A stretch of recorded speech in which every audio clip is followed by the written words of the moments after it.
So the cop goes over to my car and he asks me the obligatory, do you know why I stopped you? And I'm thinking, well, hell, I'm not going to bring up the shoulder thing, you know. He didn't notice that. I got a shot at being the ticket. So I said to the police officer, he said, yes, officer, I know why you stopped me. Thank you for your concern. And then I left. I didn't peel out. I just slowly pulled away. See, that's where you people make your mistake. You think you have to wait for a second question. Not at all. Not at all. I've read the manual. It doesn't say anything about sustaining a conversation. I say you answer the one and then just get the hell out of there, you know? Put as much distance between you and the cop as you possibly can. Because if you don't go, they're going to ask you another question. And that'll continue until they get to a question you can't answer. For me, it's usually the second question. Oh, well, I'd like to see my license too. Well, I lost my license. Well, I didn't lose it so much as you people took it. Registration without a license? So anyway, to avoid all that unpleasantness, I simply put it in the drive and I slowly pulled away. I figured maybe he was just curious. Maybe he wanted to know if I knew. Who knows? So I figured, let me pull away. If he doesn't chase me, I'm golden. So I pull away, look in the rearview mirror, and this became obvious. The guy still had a couple of questions, you know. So he catches up to me, and he jumps out of the car like we filmed a scene out of Cops. I hadn't gone the length of a football field. This guy's all pissed off. When the gun's out of the holster, they're angry. So he comes over to my car, and I have to diffuse the situation, you know. So I just rolled the window down. I went, oh, there's more. Oh. Try a little levity, you know. Anyway, the guy's all pissed off. So he looks at me and goes, hey, wise guy, that question I asked you back there, do you know why I stopped you? It was hypothetical. I said, no, actually.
So the cop goes over to my car and he asks me the obligatory, do you know why I stopped you?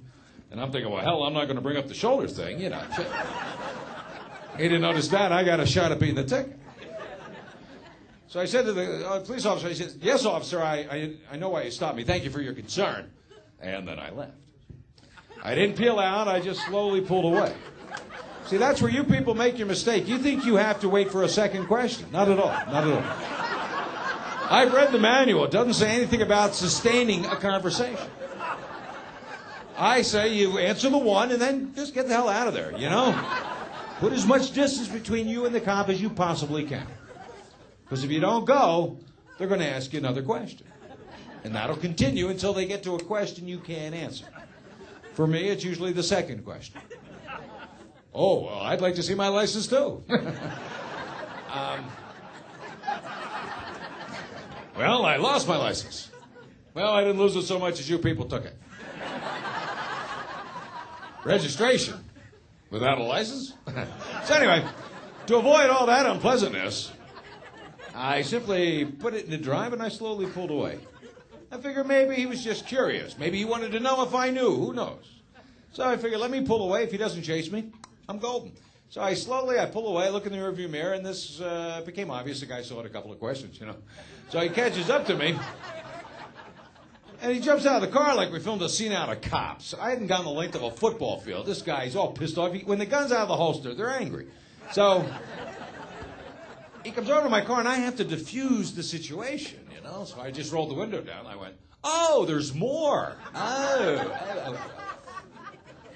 Try a little levity, you know. Anyway, the guy's all pissed off. So he looks at me and goes, hey, wise guy, that question I asked you back there, do you know why I stopped you? It was hypothetical. I said, no, actually, officer, that was rhetorical. Hypothetical would have been if you stopped me and said, what would you do if I pulled you over?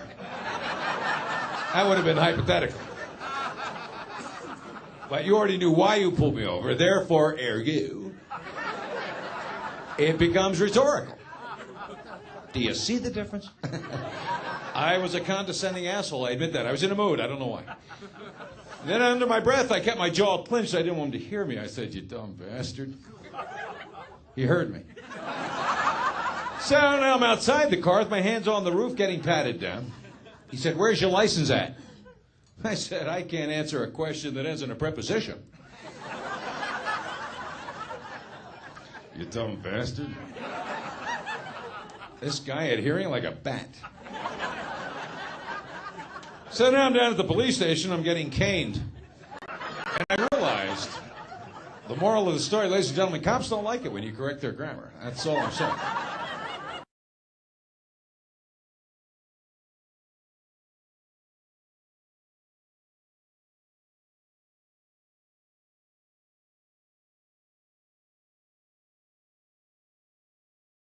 Tonight I'm really angry. I got pink slipped at work yesterday. I did, You know, I don't know which one of you put out on the internet that I am too old to do MILF porn. But I did, I got pink slipped. And then to make matters worse, my ex-husband comes down from New York with his trophy wife, okay? He was upset because the damn Beagle won this year for Best in Show. I couldn't believe it. I was kind of happy. I really was. He said the spark went out of our marriage, so I tasered him. And I don't know about him, but for me, sparks flew that night. It was great. And I'll tell you, the guy really, I mean, he's a jerk. I will tell you he's a jerk. Because instead of blocking him on Facebook, you know, I had to delete him because there's no go F yourself button. That's what they're missing. The man is a bodybuilder, okay? Anybody a bodybuilder here? Did you ever see those bodybuilders? Big arms, big legs, big lats. They can't even put their legs together. Did you ever notice that? And what are they wearing on their peckers? An eye patch. Well, I guess there's no machine for that, right? So I'm on the dating scene, you know, I am. And so I went to Victoria's Secret, because I thought, well, I'll spice up my wardrobe, you know, I'll get some sexy little things for dating. I went and I tried on a thong. It disappeared. Well, you know, it really wasn't comfortable. I didn't know which side of the hemorrhoid to put that little string on.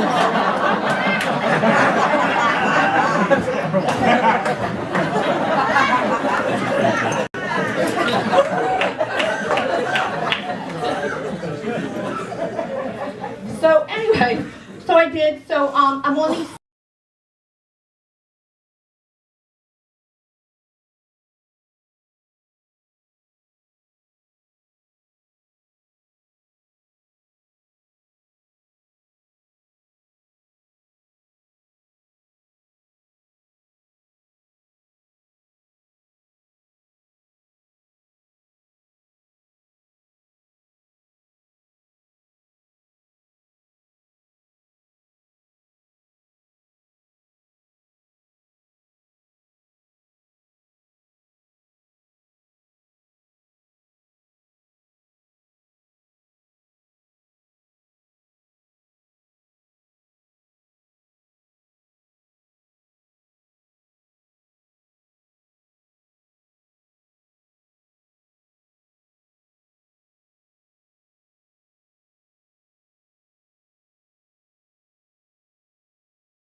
Hello there, everybody. I am Joe List, and you are now listening to Mindful Metal Jacket.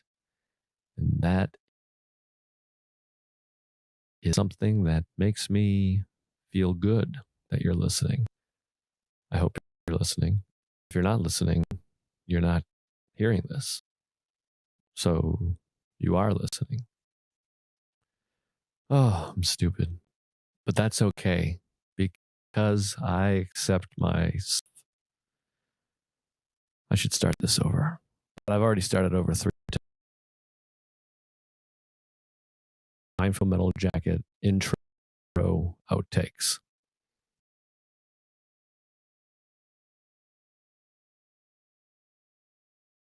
Buddy, I'm not taking it back. Anyway, I lost my buttery intro vote. Hi there. Take this moment to relax, renew.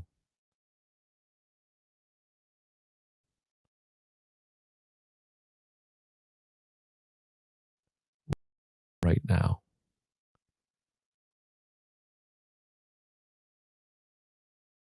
Probably nothing. It's all just worry and anxiety.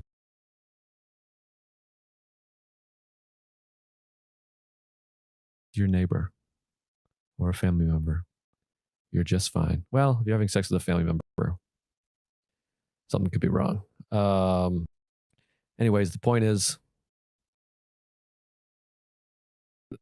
breathe. You're alive this moment. You won't be alive, but you are alive right now. And the earth is still spinning, and there's still air to breathe, and people love you. Maybe a few people, maybe a lot of people, but somebody loves you, and you love somebody. So accept yourself and enjoy this podcast. I will enjoy this podcast because my favorite ones that I've done, I never like to rank them or say it's the funniest because I don't want to hurt the feelings of other people that are guests or have been guests and do listen. You know, Steve Rogers, he's a comedian. He's sensitive. He listens to the show and has been on the show. So I don't want him to that Ian Fidance was the best guest and then he'll sink into depression. I love you, Steve. Anyways, this week's episode is way better than the Steve Rogers episode. It is Ian Fidance, comedian extraordinaire. Hopefully you know Ian. I'm sure a lot of you do. He is a fantastic comedian and a wonderful man and somebody that I love talking to. He's one of those guys in comedy. There's a lot of people, you know, if you're sitting at the cellar table and you see someone coming up to the table, you go, ah, shit. Or you just go, there's that guy. Ian is one of those guys you go, great, excellent, Ian, perfect. Let him get in here. He never makes a hang worse, makes the hang better. And if you see him on a lineup, you're like, okay, cool, I got him. So that's the kind of guy he is to me. And but he's also a deeply troubled guy, and we talk about that quite a bit. We get into our alcoholism, and we talk a lot about mental health, of course, about the drugs we've taken and the effects of those drugs, prescribed drugs, I mean. And we talk a little bit about accepting ourselves and all those things. And it was really just a great conversation that I got a lot out of. I think he got quite a bit out of it, and I hope that you will too. Hopefully you identify with some of it or all of it. And I think a lot of people will. So it's an excellent conversation. I just finished it, so I'm still in the mode of like, wow, that was great. I'm dealing with flux right now, so I have to cough. It's not COVID. Don't worry. Anyway, sure I'll be fine. Remember Ferris Bueller when he's playing the piano? Cough. Hey, folks, if you happen to be in Jersey City, I'm doing a show there at a place called The Pet Shop Monday, October 19th in Jersey City. Come on out to that. I think should be a good show. It's ours, so safety first. And I think that's pretty much it for my dates right now. Most things have been canceled, but I'm going to work on getting some more soon. So Jersey City, I know that's not many of you, but if you're around, Pet Shop on Monday. And I also want to encourage you to tell some people about the podcast. Subscribe if you're not subscribed. Give it a nice review. There's so many kind reviews. It's really quite touching. And I appreciate all the kind emails and messages. And promote the podcast a little bit. Put it on your Insta story. Put it on Twitter, Facebook, whatever. Tell some friends. And that's the only way a podcast can really grow, is if people that like it spread the word. So please spread the word around. Tell some friends and, pay it forward, whatever. And and also I wanted to mention that my album, I Hate Myself, which is slightly different than the special, which is still on YouTube. You can stream that. Please share that while you're at it. The album comes out October 16th, which is this week, maybe? Maybe it's, I don't even know the dates anymore. Oh, God, this is going too long. It's tomorrow. The album comes out today, and that helps. The album, I Hate Myself, it'll be available wherever albums are available. That's enough promotion. Attraction rather than promotion. Anyways, I'm really excited about this conversation. Let me give you a nice quote. I read this the other day. Tara Brach, who's one of my OG Buddhist teachers that has brought me into the world of Buddhism and meditation. I love her. I recommend her books and podcasts. And this one, I think, kind of relates a bit to what we talk about later in this conversation. Tara Brach said, "We're so used to presenting ourselves and giving approval according to our achievements that it's difficult to be authentic and trust that we'll be accepted just as we are." I struggle with that. Do you? Either way, something to think about and remember, and you're good enough. Be kind to yourself and enjoy this conversation with my friend, the wonderful, the delightful, the hilarious Ian Fidance.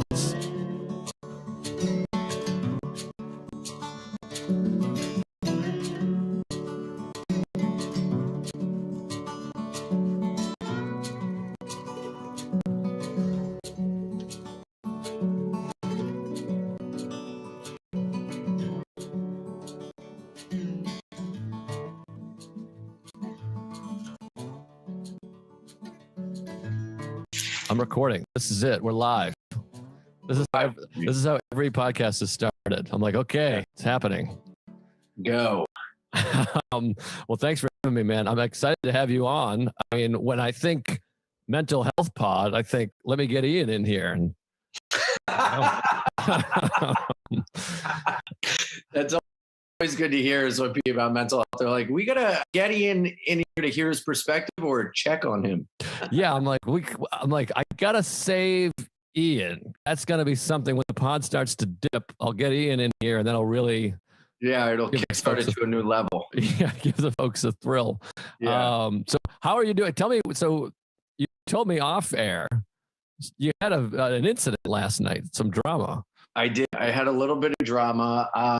My cat is he loves me a lot, and he's like always all over me. And you want to talk mental health and psychology. Yeah, he's a bit needy, but also maybe I shouldn't have laid on the ground and put his food on my chest when he was a kitten, so that he would associate his food with my love.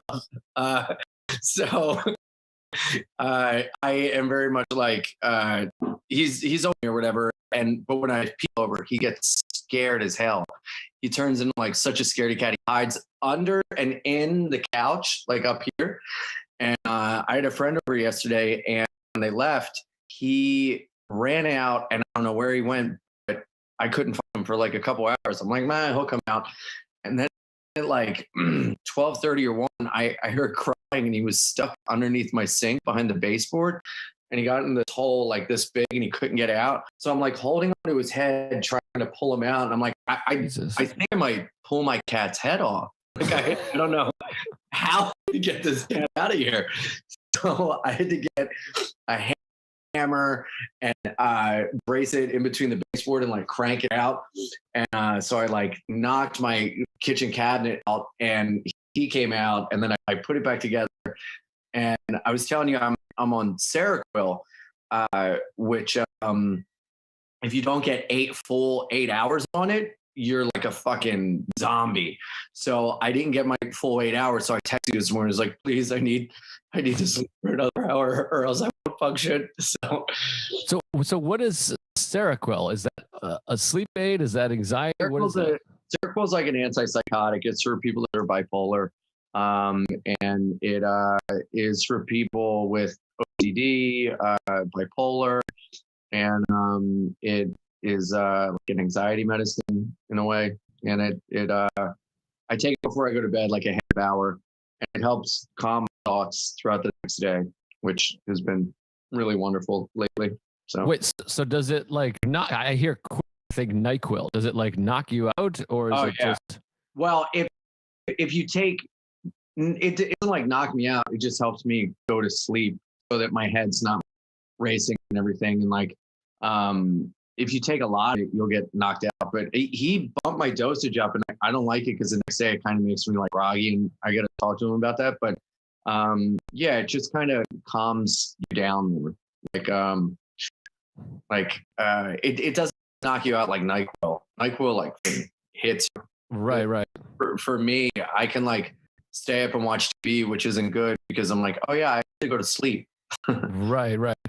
So that's a big thing for you, not to jump right in, but do you have that intrusive thoughts and all that shit? Like, I mean, it's essentially anxiety, but yeah, does that get worse for you when you're going to bed, or is it all day? Sans medicine. I mean, my head is always racing, and it's scattered thoughts, ADHD, like this, that, and so I have a hard time concentrating on.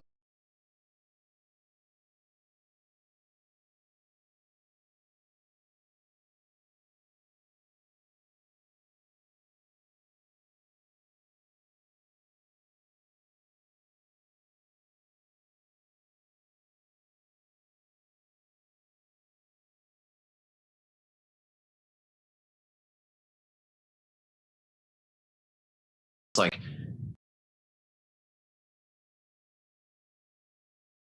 wouldn't stop, and the medication I found has been able to help alleviate that.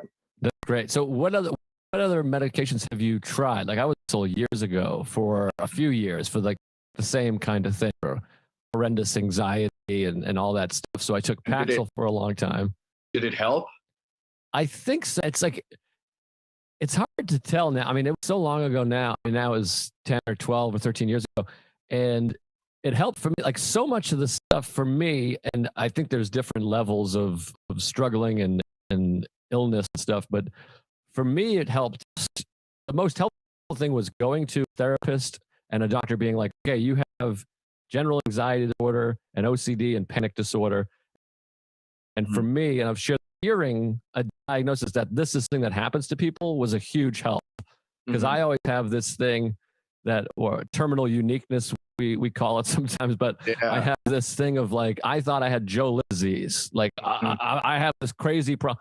Like I go to the doctor or a therapist and I'm like, listen to this. My fucking brain's crazy. And they're like, oh yeah, that's this thing. So that was a huge help. And then just the placebo effect of like, all right, this medicine is going to help. I think that helped, but it did help. But ultimately, I mean, first of all, I couldn't come on Paxil. I would be jerking up furiously for like 3 hours. That's the worst. Is it like without antidepressants, you want to kill yourself, but then on antidepressants you can't come, which also makes you want to kill yourself. Yeah. So, like, fuck away. And that happened to me on Zoloft.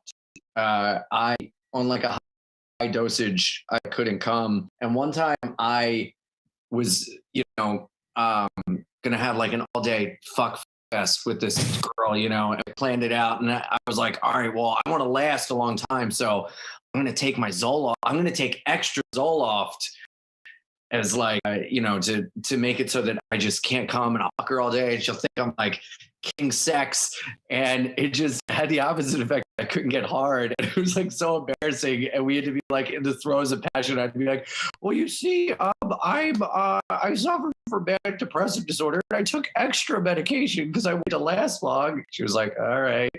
That's hilarious. Yeah. Yeah, I mean, I remember hooking up with girls or my girlfriend at the time and just being like, yeah, just so you know, like I will not be coming. It was like a thing. Because for me, mentally, even off the medication, this is a whole different topic, a different bag of hammers here.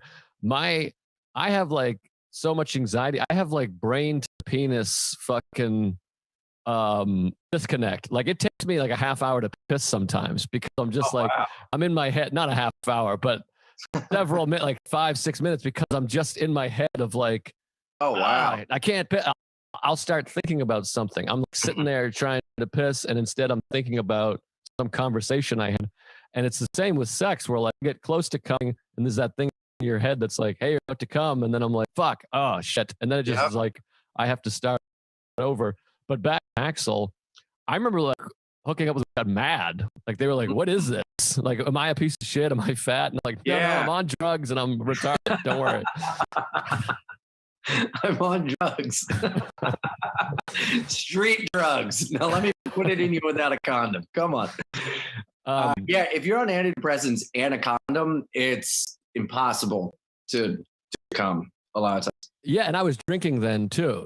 So it was like all of the God. Yeah. And also drinking and antidepressants, they kind of cancel each other out. Yeah, I was an idiot with that stuff. Like I remember it was like a fun bar trick to me to be taking my Paxil with a shot. Like I would be like, look at everybody, antidepressant. And then I would wash it down with like a Jaeger bomb. And then everyone's like, aren't you supposed to not do that? And I'm like, you got that right. And just a fucking idiot, you know. That's but great. so you did Zoloft. Did Zoloft help? Are you still taking Zoloft? No, I've done everything. It's funny to step back and I've been on and off medication since I was 8 years old.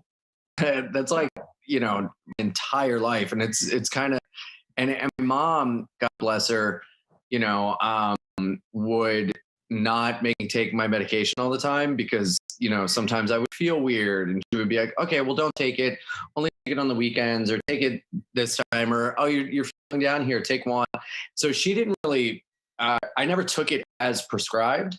So I was on top of being like, you know, chemically naturally, the chemicals I was putting in me were like constantly up and down, like in and out of my system. So it was always kind of like this like rubber band pull of these like moods and everything. And I never really knew like which was, because I never associated my moods with the medication. I always just thought, oh, this is just the way I am. But a lot of it had to do with me being on and off these meds. So I've been on like a lot. Zoloft, I was on for a while, and Zoloft can trigger manic episodes. And the doctor increased my dose, and it triggered like a pretty bad manic episode. So I got off that, thankfully, and I've felt way better ever since. But I also, at the beginning of quarantine, I switched to Wellbutrin. And Wellbutrin can have, you know, like severe side effects. And unfortunately, I experienced them, but I didn't know it. I just thought, I mean, yes, the world was like ending and pausing and everything in our industry shut down. And it was that whole question of like, who am I? What am I? You know, but on top of that, I had this medication that was bringing me to like incredible lows and like really bad thoughts. And my ex was in Pakistan and I was missing her so much. And I would see her out of the corner of my eye, or I'd see her in the kitchen and be like, oh my God, like I miss her so much. I'm seeing her around my apartment. And it turns out a large side effect of Wellbutrin is hallucinations. So Oh, wow. I was just hallucinating. And Shit. like, wow, I'm really in love, you know? Holy shit. I mean, that's fucking. Yeah. And I was having these like insane night terrors of like, I would roll on my left side and I would feel as if someone was like right above me. And I saw like, it was like gnarly. It all started to make sense of like, oh, this is not just me, this medication. So then I switched when I went back to Zoloft. They pumped that up, and I think it was like the switching that just did something. Right. That's one of the things that's so hard with anxiety, depression, mental illness in general. It's hard to decipher what's real, what's being caused, what's being caused by anxiety, because certain things, I'll have whatever it is, pains or ailments or illness, and I'm like, is this real, or is am I creating this through anxiety because I'm fucking losing my mind? And so you have all those things. It's hard to decipher what's what. Totally. And also with medication, it's really tough because all it takes, you have to just give it time.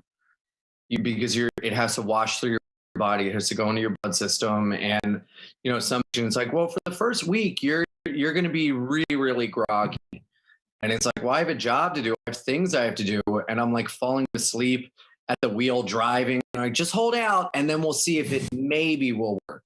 Like, what? Right? Yeah. No, it's fucking weird. It's how I felt with Paxil. I think I felt like foggy. Again, I was drinking in it, and I wasn't able to come and all this stuff. And then I just started to get in my head of like, oh man, am I just another stick? And do I really need this? And had all that shit. And started to try to do all stuff. And so I don't know. I'm still not sure. But now I'm not on drugs now. But I had Xanax back in the day too. I would have horrible panic attacks as well. Wow. What was that like? Yeah, Xanax will really trick you. I'm panicking again. Yeah, exactly. And so it was weird because what's the problem with that is, I mean, it's good. I'm not like anti-drug. It's good, but it allows you to not ever really deal with the panic, because if I start to panic, I feel like a little bit, I take it and I'm like, woo. Yeah. And so I wasn't really dealing with what was causing the anxiety or the panic. And then I took, what's the other, fucking lose what it's called. Shit, my friends. It's not Xanax. It's another thing like Xanax. Lithium? No. That's a Nirvana song. Klonopin. Yeah, that's it. My friend's girlfriend was like obsessed with Klonopin. So I would take those like leisurely when I was still drinking and using. And I remember going to like a play on Klonopin and being like fucking out of my mind. I was like, this is, but it also was helpful because I'm like, I'm not that really ill. If this drug is helpful to somebody, I mean, this is like, I remember like falling asleep in the middle of like Billy Elliot, just being like, just like passing out. So, I mean, some of those drugs are fucking hardcore. Yeah, it's a lot. And again, like you have to be on it for a while. So you're just, it really, really fucks you up of like, again, question like, what is real? What is my real emotion? What is a byproduct of the medication? And what is a general overreaction? Or is it just, I have a chemical imbalance, and then you put this medication and you have these adverse side effects and you're supposed to stick with them for a while. It doesn't work. Okay, well, let's try this. And you sober, it's like, for women, there's like, what is it, like 1,500 different forms of birth control, or like forms of the pill, and you go on, it destroys your system, kills your insides for like 6 months, and like, okay, you're still feeling discomfort, let's start the process over again. You're like, what the fuck, this is making me insane. Yeah, some of those control can make you into a complete fucking lunatic.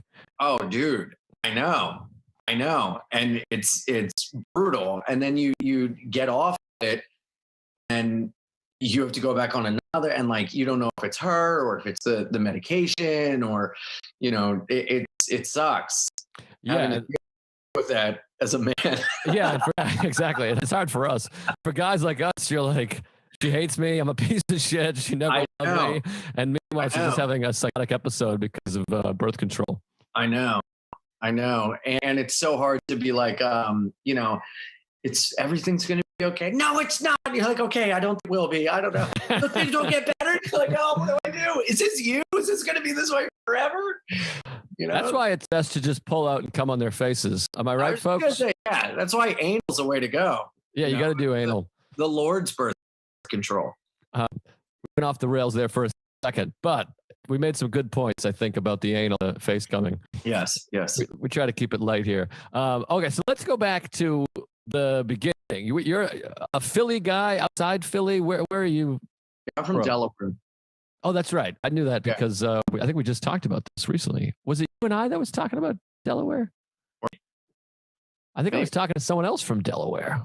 Who? Who the fuck was I? Who the fuck else is from Delaware? Me. I'm the only one. I'm unique. No, it wasn't you. I think it was a woman. Who Get the fuck was it? Oh God! Now I'm gonna have to think of this. But it was somebody. I was talking about Delaware, the first state. Huh. Oh Yeah. shit! Well, So something I'll figure out later off air. I realize we're entertaining people right now. It'll stop stressing you out. I'll think of it at some point. I'll plug it in post, or I'll call you with it. But, Perfect. So you grew up in Delaware, and you said you started being on meds when you were 8. So something haywire must have been going on early. What was that? Can we talk about that? Yeah, I was always like super high. When I went on meds, I was like 7, specialist, and the doctor gave me medication, and it just totally like just made me totally zonked out, and I wasn't hyper. I wasn't more. And my dad took the medication and like flushed it down the toilet and was like, rather my son bounce off the walls and be, annoying than not be him sounding like a sad robot. And then he ended up dying like a year later. And like a couple months after he died, my mom was like, hello, specialist. Could we find some of those meds that we put down the toilet, please? Right. And so then I got on medication after that. But I also, at the same time, I didn't start taking medication for depression yet, but I was putting like different forms of like therapy and everything. And then through that, they were like, we should try him on depression meds or anxiety meds. And then that's when I was in like 4th or 5th grade, that's when it kind of started to go into trying like other medications.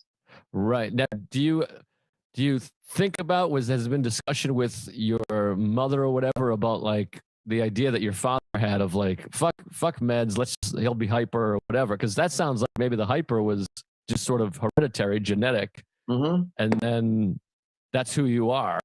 Right. Is a hyper guy. And then you start messing with pills or anything. Do you spend time thinking like, what would have been like if, I hadn't gone back to the medicine or what? My mom, I really hated the ADHD medicine. And to my mom's credit, she was like, only take it, like the doctors were like, take it in the morning, then take one at night, or like take one a day, blah, blah, blah. And my mom would be like, all right, don't take it on the weekends, only take it when you have to do your homework or, and so my mom kind of was like really kind in terms of like she saw that I didn't like it, but she was also complaints from, school and teachers. So she's like, I got to meet you halfway. Right. And I mean, I think that's something a lot of people struggle with that have been on medication of like, I know for me, I do it with everything. I do it with working out. The second you tell me I look good, I'm like, I don't have to go to the gym.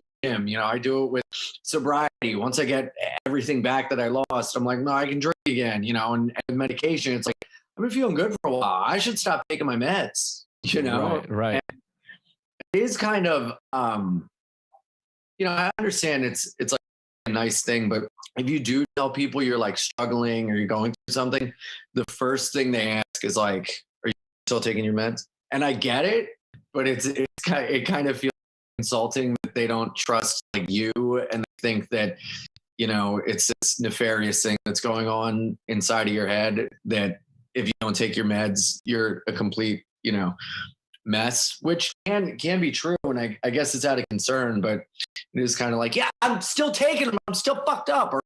Right. Right. Yeah. That's a tricky thing. So like, it's a hard thing to deal with because sometimes you want to just talk about what you're going through, and people's natural thing kindly is to try to help. But sometimes you're like, it's hard to take the help, or you're feeling of like, I've already thought of it, you fucking asshole. Yeah. And so it is this balance sometimes where it's hard to decipher whether someone's asking for help or if they're just trying to get something off their chest. And I think, yeah, it's a human thing to try, like, well, have you tried this? Maybe this. I mean, there's countless people in my life, throughout my life, since I was a kid, were like, you got to relax. Yeah. Like, yeah, that's what I'm having trouble with. You see? Yeah. It's kind of like, and I'm sure this analogy's been made. It's almost like being like, yeah, I have cancer. And they're like, you got to try to not have cancer. Yeah. Just close your eyes and just think about not having cancer. Yeah. So it is tricky. And so where are you with that? Are there certain people you reach out for, like, I need your help? And are there some people that you just talk to vent, or what are you reaching out kind of like situation with that? Support network? Yeah. I mean, I've been going through like a really gnarly breakup. And so I've had one friend that's been like really, really kind. And I really helped him through his depths of hell years ago. So this is, I'm cashing in my be there for me all the time card. Sure. But I just like friends from AA that I think that we both know that are comics as well, that I've grown close to over the years, that have become like support systems for me and I for them. The quarantine's been weird, and that I started to reconnect with like older friends. I don't know if you did this. I started making amends for things that have never mattered. Like, I emailed them because I walked out of their set one night when I told them I was going to watch their act, and I was like, look, I'm so sorry. I was really tired. I know it was, your first set at the Cellar, but I just had to go home. It was late at night. Please forgive me. They're like, hey, I don't remember that. Really forgive yourself. I was like, oh, that's nice. Yeah.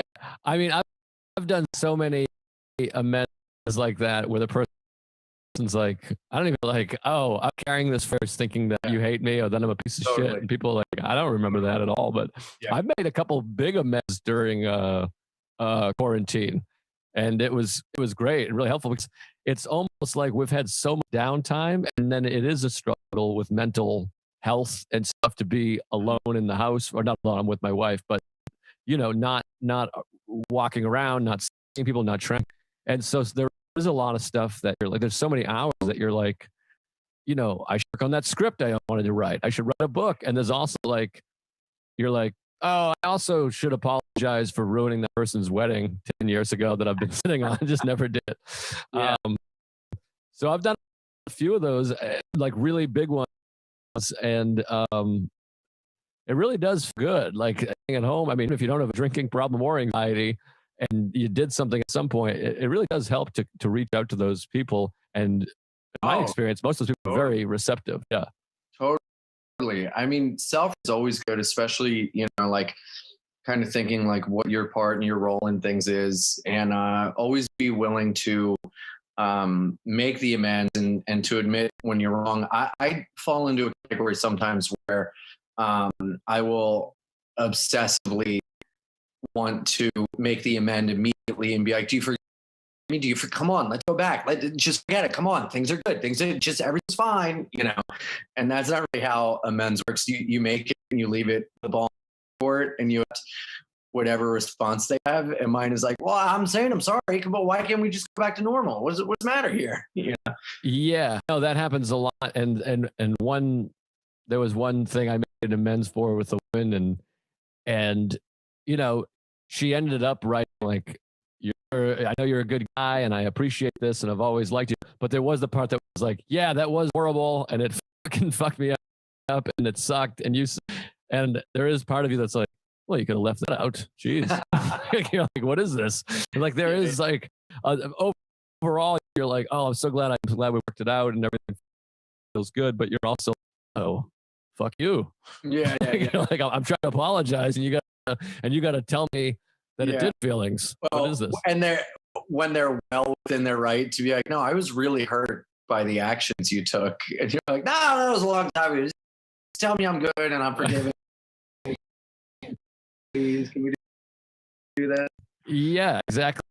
So it is, um, but it is like uh, uh, a powerful feeling. Really apologize to somebody, and it's hard not to call people. Again, like, you know, my dad at such a young age, I really become intensely close with people kind of quick. I move away because I feel like that's my way of being like, well, I'm owning the abandonment. You can't leave me. I'm leaving you, and I'm just gonna slink away. And then, you know, when I see you, I'll see you, and we'll be pals. You know, I kind of make myself in charge, the one who walks away. I don't think that that's a good characteristic in friends, in friendships or business relationships or anything. But I really kind of eye for things a lot. So I'm trying to reconnect those tired or just, I've been single in a very long time. And so I'm trying to be not, I'm trying to be, I'm trying to, whenever I'm in a relationship, I'm always like, well, I'll just be with this person. I don't have to go out and be with my friends, or I don't have to. So I'm like making plans with friends and like fun activities and try to, you know, and everything. And I'm go up like I'm hitting up Time, and then I'm up and I suck. It's a constant battle. Oh fuck, I forget what I was gonna say. Oh, what I was gonna say is, do you have the things like I have all these, like my instincts are all counterintuitive. My instincts are to like, let's stay home. I'm like, it's happened last week. I'm like, I got nothing on the schedule today. This is great. I'm gonna sit and watch baseball all day. It's playoffs and this game, and I'm like, this will be great. And I sit there for like 1 minute. And I'm like, I should be working on my career. Let me send an Instagram. Let me tweet. Let me do this, read. And then the days where I'm like, shit, I got a bunch of stuff I got to do this podcast, and I got to do that podcast, and then I got to go pick up whatever. Those days way better. I'm actually, my instinct is to be like isolate and keep as little as few things on the schedule as possible. But ultimately, I'm better when I'm doing things because I'm outside of my head, when I'm running errands, or particularly when I'm interacting with people. Yes, I found that I got the most work done, like administrative and even like deadline stuff, walking to the subway or like on the subway between things where it's like a time crunch when I have no choice but to like get it done.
Hello, everyone. My name's Jared J. DeStout. I've been writing poetry since about 2005 or 6. Yeah, all of my poems pretty much come from just, feelings that I feel and that are presented to me. They usually come as metaphors, as just a word or different words. And upon those words, I write. You can find some of my work on my Facebook page, Jared J. DeStout. It's spelled J as in joy, A as in apple, 2 R's is in the color red, E as in Edward, 2 T's is in Tom, J is in joy, and then DeStout it's kind of long, but it's D is in David, E is in Edward, capital S is in Sam, T is in Tom, O is in Olivia, U is in umbrella, E is in Edward, and T is in Tom. My Instagram is pretty much the same thing, Jared J. DeStout. But my first piece I wanted to share is sometimes you feel as though in your environment that you're peer pressure, whether it might be for, doing things that you don't normally do or doing things that you used to do, and getting back kind of into those things. A lot of my experience the last 2 or 3 years has been in lieu of a personal journey that I've had with addiction. So this piece lends tone to that. It's called Peer Pressured by myself, Jared J. DeStout. I wrote it December 30th, 2020. Psst, psst, psst. Pressured by a pulsating, pounded push, pointed, palpitated, populated, proliferated person. Peers. People of a pupil, everyone often putting limits on everyone. Close by encountered their union solidified mass, monsters, modestly spoken, tokens dropped, knowledge served. Users, abusers, taken, misplaced, displaced, peers with a nameless face. No longer disturbed by those that put on gloves to hide scars, to mar my proverbial jar, 'cause my jam and jelly shakes. Pressured by a pulsating, pounded, push, pointed, palpitated, populated, proliferated person that looks like me. Share or tell me your thoughts.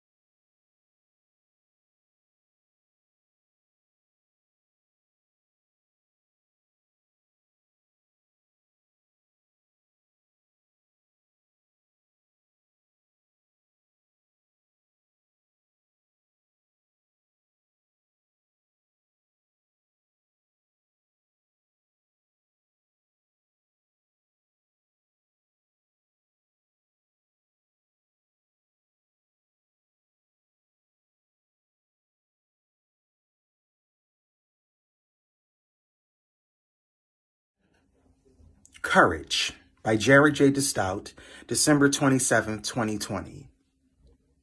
It takes courage to admit a flaw, constantly on an urge, running away, gaping evidently. Miss plenty of situations, time after time, to resolve this barcode lock on a door to my heart, now open to a window of limitless favor. It takes courage to love, constantly on an urge, rage against my gay eye. Eyes, plural, 2 eyes to see me, free.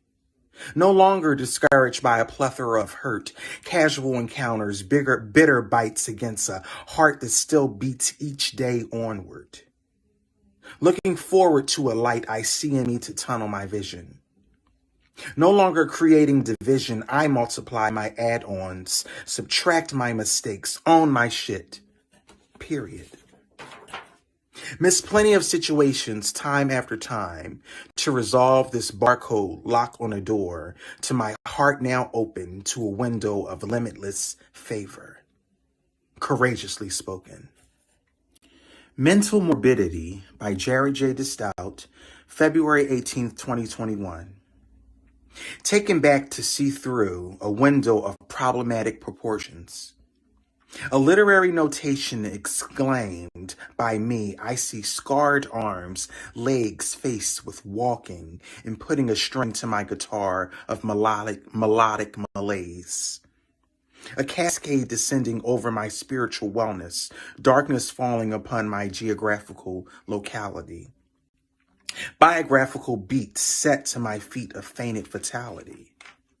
My personal mental reality check, deposited to not be cash, frauded out, my personal bank account filtered, feeling free. Be no longer constipated by specifics on sickness. Seal away your milk carton, carry a bag suitable to hold onto your lifeline.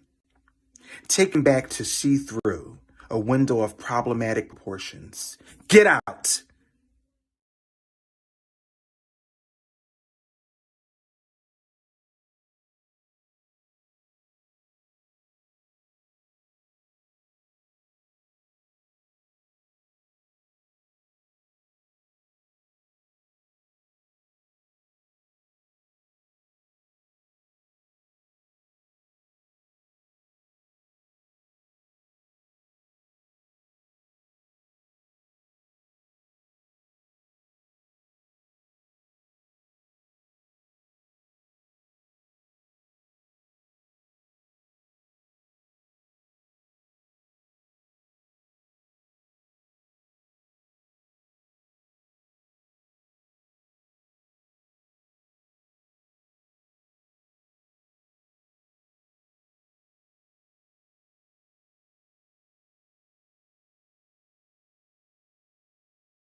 So the cop goes over to my car and he asked me the obligatory, do you know why I stopped you? And I'm thinking, well, hell, I'm not going to bring up the shoulder thing, you know. He didn't notice that. I got a shot at being the ticket. So I said to the police officer, he said, yes, officer, I know why you stopped me. Thank you for your concern. And then I left. I didn't peel out. I just slowly pulled away. See, that's where you people make your mistake. You think you have to wait for a second question. Not at all. Not at all. I've read the manual. It doesn't say anything about sustaining a conversation. I say you answer the one and then just get the hell out of there, you know? Put as much distance between you and the cop as you possibly can. Because if you don't go, they're going to ask you another question. And that'll continue until they get to a question you can't answer. For me, it's usually the second question. Oh, well, I'd like to see my license too.